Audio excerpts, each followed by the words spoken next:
अगली मौत किसकी। संजीव अपने दोस्तों राघव और प्रतीक के साथ बियर बार में बैठकर बियर पी रहा था। संजीव आज बहुत खुश लग रहा था। अरे यार, आज की पार्टी में तो मजा आ गया। तुम दोनों दोस्तों के साथ तो मेरी जिंदगी इतनी अच्छी है कि क्या बताऊं कितनी अच्छी है। अरे भाई, अब दोस्ती की है तो जीना मरना सब साथ में। हाँ, अरे अरे यार सुनो, जल्दी से एक बियर और ऑर्डर करते हैं ना, एक आखिरी, और उसके बाद ये जश्न यहीं खत्म हो जाएगा। अरे हाँ हाँ, क्यों नहीं। वेटर, जल्दी से 2 बियर की बोतल लेकर आओ। आज मेरे दोस्तों को जश्न मनाना है, क्यों? इतने में वहां पर एक बहुत सुंदर लड़की छोटे छोटे कपड़े पहनकर हाथ में बियर की बोतल लेकर उसके पास आती है।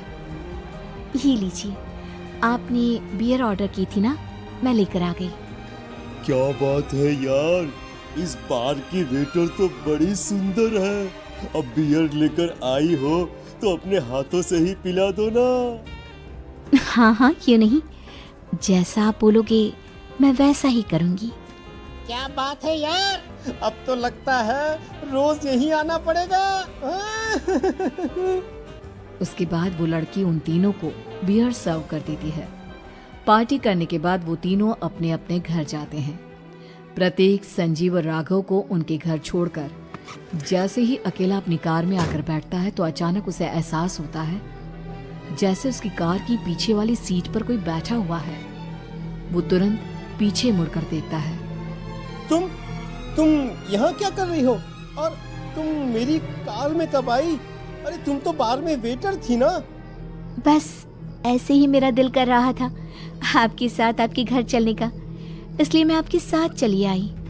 अरे लेकिन तुम मेरी कार में आई कब? अभी कुछ देर पहले तो यहाँ पर मेरे दोस्त बैठे हुए थे। प्रतीक के इतना बोलते ही उस लड़के का चेहरा खतरनाक तरीके से बदल जाता है। उसकी आंखें पत्थर की तरह सफेद और पूरे शरीर पर नीली नीली नसें उभर आती है। गाड़ी चलाओ, पूरी स्पीड में चलाओ, और अगर तुमने गाड़ी रोकने की कोशिश भी की तो मुझसे बुरा कोई नहीं होगा। डर की वजह से प्रतीक के पसीने छूटने लगते हैं। उसका शरीर बुरी तरह से कांप रहा था।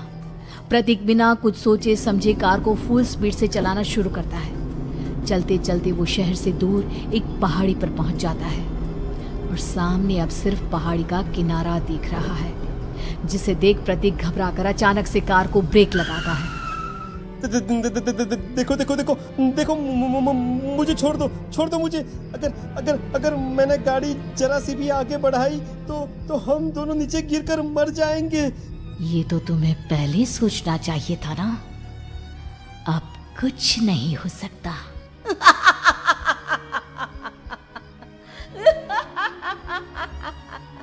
छोड़ दो मुझे।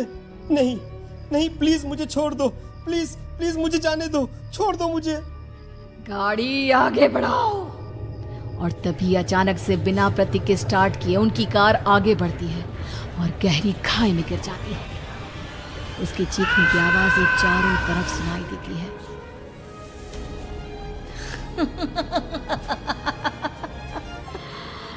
तुझे मारकर मेरे कलेजे में जल रही आग को थोड़ी शांति तो मिल गई, लेकिन अभी ये कहानी खत्म नहीं हुई।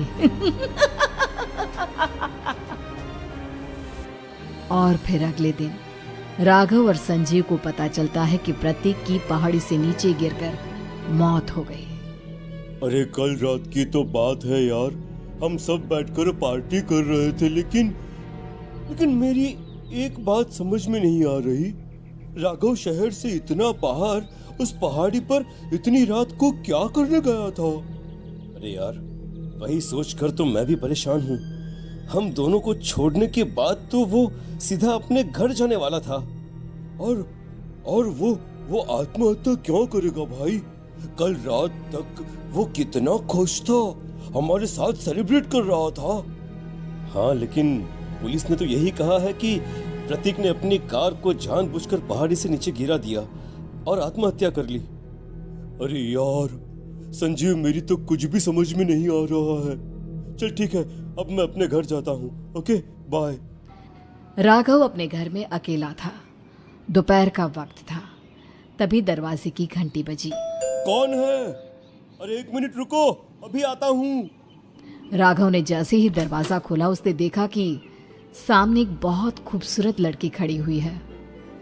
कौन है आप और यहाँ किससे मिलने आई है? देखिए ना, बाहर बारिश शुरू हो गई थी, मेरी गाड़ी खराब हो गई है। आपका घर नजर आया तो सोचा कुछ हेल्प ले लेती हूँ। क्यों नहीं, आइए ना, आइए आइए। मेरे कपड़े पूरे भीग चुके हैं, क्या आपके पास टॉवल मिलेगा प्लीज? राघव अपने बाथरूम से एक टॉवल लाकर उस लड़की को देता है। थैंक यू सो मच, अब मैं चलती हूँ। अरे इतनी क्या जल्दी है? आप चाहे तो बारिश रुकने तक यहाँ पर रुक सकती हैं। हाँ। लड़की ने पलटकर राघव की तरफ देखा। नहीं, मुझे जाना होगा, मेरा काम बाकी है। और वो वहां से चली गई। उस लड़की के जाने के बाद राघव अपने बाथरूम में नहाने के लिए गया और जैसे ही उसने बाथरूम में देखा तो उसका टॉवल वहीं पर लटका हुआ था। उसने टॉवल हाथ में लिया तो देखा कि उसका पूरा टॉवल खून के धब्बों से सना हुआ है। अरे अरे ये क्या? ये टॉवेल तो मैंने उस लड़की को दे दिया था। ये वापस मेरे बाथरूम में कैसे आ गया? और इस पर ये खून के धब्बे कहाँ से आ गए? राघव ने आईने में देखा तो उसकी गर्दन पर एक बड़ा सा चाकू का कट लगा हुआ था जिससे खून बह रहा था, जिसे देख राघव के होश उड़ गए। हाँ, अरे ये क्या? मेरी गर्दन इतनी ज्यादा कटी हुई है और मुझे दर्द भी नहीं हो रहा है। ये क्या हो रहा है मेरे साथ?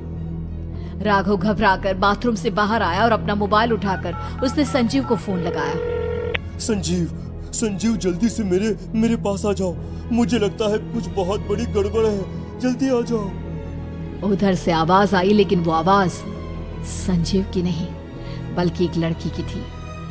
कुछ अजीब नहीं हुआ है, बस तुम्हारी मौत तुमसे मिलने आई थी और तुम्हें मार कर चली गई।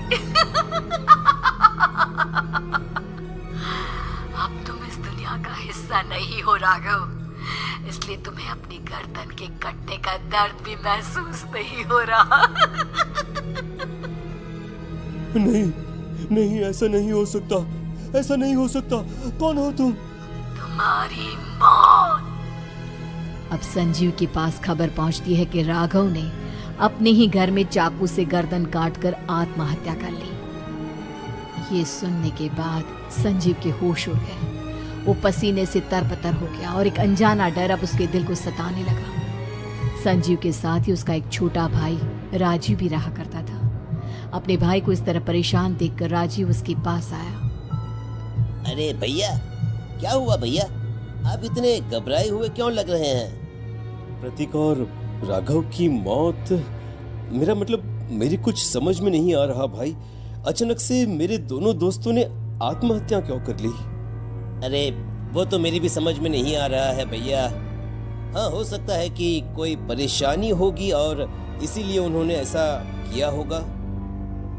हाँ, लेकिन दोनों की जिंदगी में एक साथ परेशानी और दोनों का इतनी खतरनाक तरीके से आत्महत्या करना, कहीं ऐसा तो नहीं मैं भी मर जाऊंगा? अरे आप ऐसी बातें क्यों कर रहे हैं भैया? वैसे ही मैं इतना परेशान हूँ। जब से अंजलि ने मेरा साथ छोड़ा है तब से सब कुछ बहुत अजीब सा हो गया है। रोज रात को डरावने सपने आते हैं। ऐसा लगता है जैसे अंजलि बार बार मेरे सपनों में आकर मुझे डराने की कोशिश करती है। अंजलि का नाम सुनते ही संजीव की आंखें फट गई और उसके गले में आवाज अटक गई। उसके चेहरे पर घबराहट साफ नजर आ रही थी। कौन थी वो लड़की जिसने प्रतीक और राघव को आत्महत्या की आड़ में मौत की घाट उतार दिया? और कौन थी अंजलि जो बार बार राजीव के सपनों में आकर उसे डरा रही थी? अंजलि का नाम सुनकर संजीव इतना घबरा क्यों गया? इन सवालों के जवाब जानने के लिए देखिए इस खतरनाक कहानी का अगला भाग।